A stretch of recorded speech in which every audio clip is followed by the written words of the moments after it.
prepared a talk, but it was too long. So this talk will be two people in conversation, which I hope will then open out to the audience to get them to engage in how they feel about resistance, how they feel about what is going on.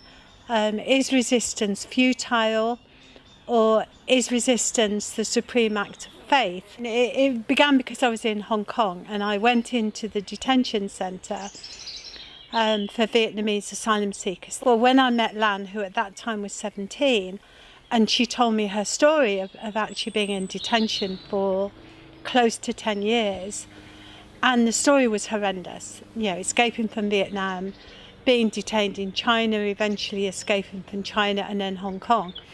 And that then led me to challenging Hong Kong government over it. And the result is that Lan and the people known as the Fang Cheng people now live in Norway, and then a later group of Fang Cheng people now have gained freedom. I can remember meeting with asylum seekers in cafes where we whisper. We talk politics in a whisper.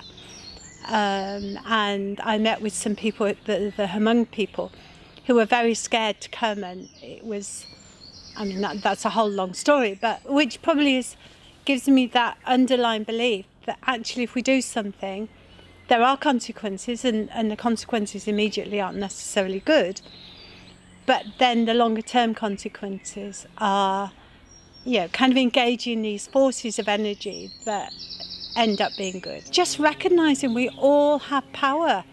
And if all of us believe in ourselves and believe that we can affect change, then we can affect change. It's really a very simple message.